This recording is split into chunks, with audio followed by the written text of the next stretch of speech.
Can you imagine a spy?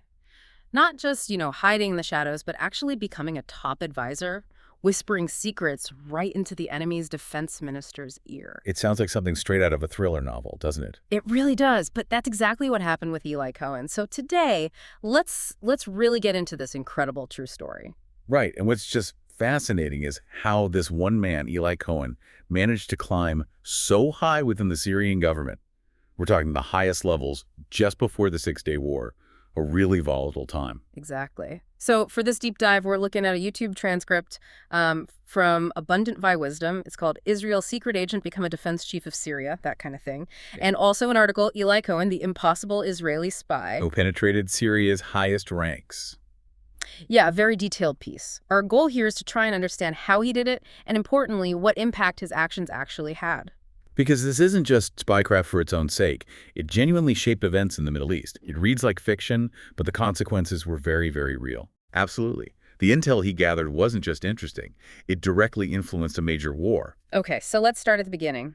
Eliyahu Ben-Shaul Cohen, born in Alexandria, Egypt, 1924. His parents were Syrian Jewish and very committed Zionists. And that Syrian connection through his parents is key. His father was actually from Aleppo, moved to Egypt way back in 1914. Right. And knowing that specific Aleppo dialect of Arabic, that's not something you can just fake easily. No, definitely not. It gave him this layer of authenticity later on, something incredibly valuable for his cover identity. It probably came quite naturally to him from his father. So he studied at Cairo Farouk University. His family, his parents and brothers, they moved to Israel in 1949, but Eli stayed behind.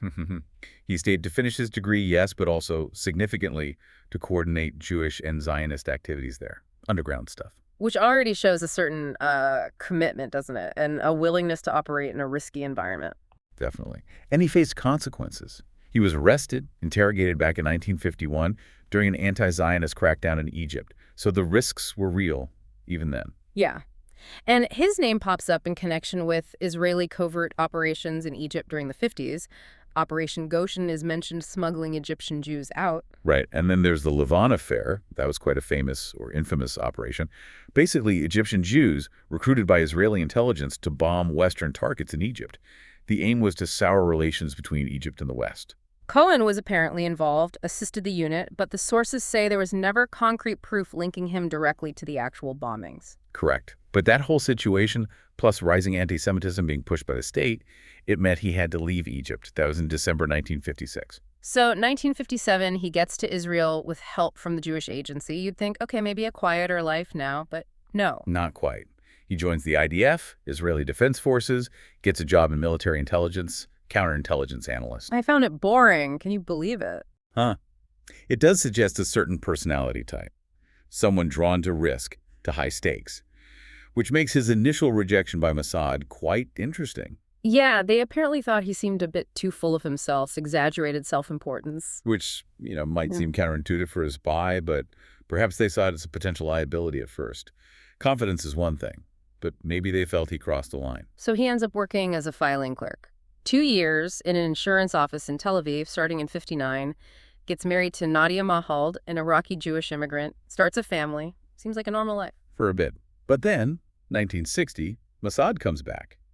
The story goes that the Director General, Mayor Amit, was looking specifically for someone to infiltrate Syria, found Cohen's file among the rejects, and saw potential. A second look.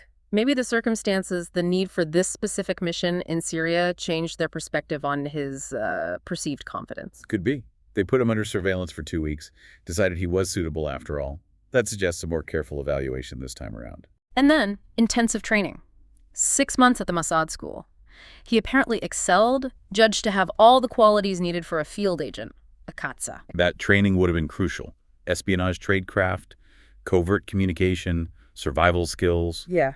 Everything needed for deep cover in a hostile country. Now, the cover identity, this is fascinating. He becomes Kamal Amin Thayyabet, wealthy Syrian businessman, supposedly returning home after making his fortune in Argentina. A very clever setup. And to make it stick, he actually moves to Buenos Aires in 1961. Right, immersing himself in the Arab community there, building this persona, throwing money around, saying he wanted to support the Syrian Ba'ath Party, which was actually illegal in Syria then. Buenos Aires was the perfect place to do that. Relatively safe, lots of Syrian expats. He could build connections, establish his backstory, test the waters before going into Syria proper. And his language skills, that Aleppo Arabic, French, English, were vital. Absolutely. So February 1962, Kamal Amin and Thaibet arrives in Damascus. The groundwork he laid in Argentina pays off, helps him make initial contacts. And where he chose to live. Abu Rumana neighborhood. Almaty Ibn Barakah Street. Very upscale, lots of embassies, government buildings nearby, high security. Talk about bold, placing himself right in the thick of things. It added to his credibility, living among the elite. Definitely deliberate. Yeah. And then came the method for getting information, these incredibly lavish parties he hosted. Yeah, lots of alcohol, prostitutes, creating an atmosphere where powerful Syrians, officials, businessmen, diplomats would let their guard down, talk openly, all while Cohen pretended to be drunk, just soaking it all in. It's a classic espionage technique, exploiting human weaknesses. Controversial maybe from an ethical standpoint, but undeniably effective. He wasn't just listening either. He was lending money, giving advice, becoming a trusted figure. And he wasn't just charming low-level guys. He built a really close relationship with Amin Alfez, a major Ba'ath Party figure he'd actually met back in Argentina. That connection proved absolutely golden, especially when, in 1963, the Ba'ath Party seized power and Al-Hafez became president of Syria. Incredible timing, or maybe just incredible networking by Cohen. Suddenly, his friend is the head of state. Talk about access. Unprecedented access. It propelled him even higher. He gained so much trust, they actually considered him for deputy defense minister. Wow. Deputy defense minister. He didn't get that specific role, but he was appointed as a top advisor to the actual Syrian defense minister. Just think about that. An Israeli spy advising the Syrian defense minister, getting classified briefings, touring military sites. Including the Golan Heights, the strategic high ground overlooking Israel. He got eyes on everything. The amount of intelligence he sent back between 61 and 65 was staggering. Radio transmissions, secret letters, even 3 trips back to Israel in person. In the detail, specific layouts of Syrian fortifications on the Golan, troop deployments, defensive lines, everything. That Golan intel was priceless. It gave Israel a detailed blueprint of Syria's defenses in an absolutely critical area. He also uncovered a secret plan they had. Syria was building 3 lines of bunkers and mortar positions. Israel apparently only expected 1. Imagine the difference that makes in military planning. Knowing you face triple the expected defenses, that's a game changer. And then there was the water issue. Hugely important. Cohen found out Syria planned to divert the headwaters of the Jordan River. That would have crippled Israel's water supply. A massive strategic threat. But Cohen got the details enough for Israel to target and destroy the equipment Syria had lined up for the job, preventing a potential disaster. He sent photos, too. Sketches of Syrian positions near the border, even lists of Syrian pilots, details about their planes' weapons systems. The sheer volume and quality of the intelligence is just remarkable. Operating under that kind of constant pressure, gathering, analyzing, transmitting. And there's little doubt this intelligence played a huge role in Israel's victory in the Six-Day War in 1967. Especially regarding the Golan Heights. Knowing those fortifications inside out is widely credited with enabling Israel to capture the plateau in just 2 days. There's that famous story, too, though it's hard to confirm definitively, about the trees. Ah, yes. The story that Cohen suggested planting eucalyptus trees near the Syrian bunkers. Supposedly for shade for the soldiers. Right. And then, supposedly, the Israeli military used those same trees as targeting markers during the war. True or not, it speaks to the legend. But the core fact remains. His detailed intelligence on the Golan defenses was strategically vital. It allowed Israeli forces to know exactly where to hit. And you have to remember the context. The early 60s were incredibly tense. Border clashes between Israel and Syria were common. Syria was politically unstable, coup after coup. Plus, Syria was actively backing Palestinian guerrilla groups attacking Israel. So Cohen's intel was arriving at a moment of extreme fragility and high stakes. But operating at that level for so long, the risks just kept mounting. Cohen himself started taking more chances, apparently. It happens. Complacency, maybe, or just the immense strain. His radio transmissions reportedly became more frequent, more predictable. His handlers warned him, but... Yeah.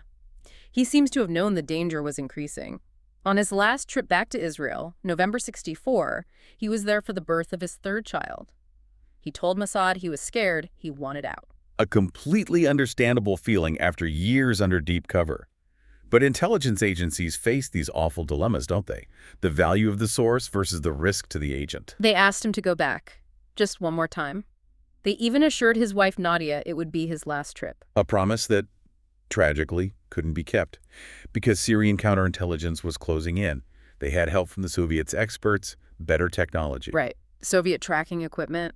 They started imposing periods of radio silence, listening for any unauthorized signals during those quiet times. And it worked. They picked up his transmissions, triangulated his position. The head of Syrian intelligence, Colonel Ahmed Suudani, apparently never trusted Cohen anyway. On January 24th, 1965, Sudanese men raided Cohen's apartment. And they caught him right in the middle of sending a radio message to Israel. Caught red-handed. No way to explain it away. The endgame. Interrogation followed.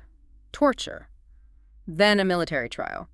Espionage charges under martial law. The outcome was pretty much inevitable, wasn't it? Found guilty, sentenced to death. Israel did launch a major international campaign for clemency.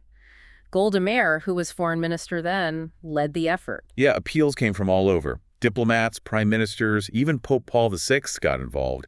Canada, France, Belgium tried to persuade Syria to commute the sentence. Nadia Cohen went to the Syrian embassy in Paris herself to plead for his life.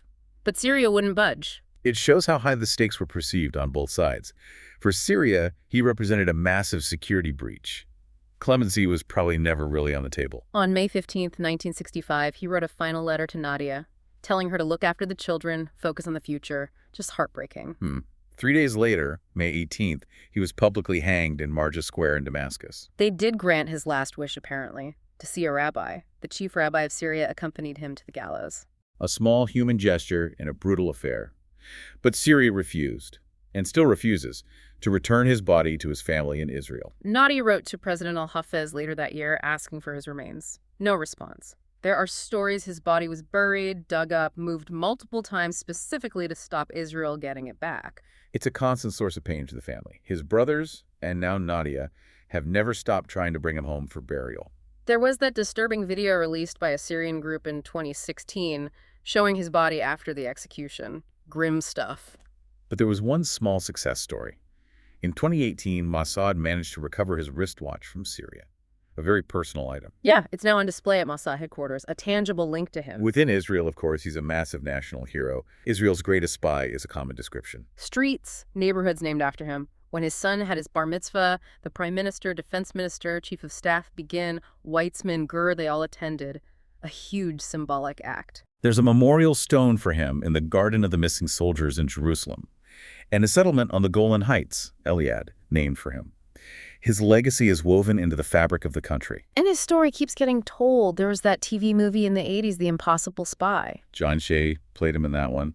And more recently, the Netflix series, The Spy, with Sacha Baron Cohen. Right. Different takes, but they keep his story alive for new generations. Plus, books, documentaries. These adaptations definitely raise awareness, though you always have to consider dramatic license. And just recently, more news. Mossad announced they'd recovered thousands of items related to him from Syrian archives, documents, photos, recordings, personal stuff. Over 2,500 items, apparently, presented to Nadia Cohen. It must provide some comfort, maybe some answers, but the main goal remained bringing his body home. Israel insists they won't stop searching. It's just an incredible story, isn't it? The sheer nerve, the depth of the infiltration, the impact, it's almost hard to grasp. The intelligence was undeniable, crucial, especially for the Six-Day War. But the personal cost, unimaginable. His bravery is legendary in Israel. Absolutely. His sacrifice is remembered as immense.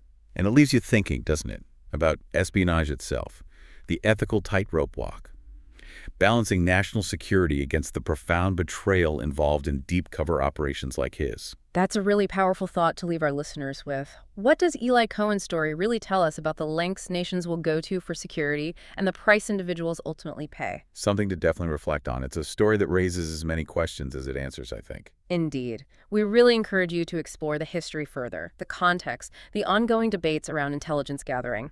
Thanks for joining us for this deep dive.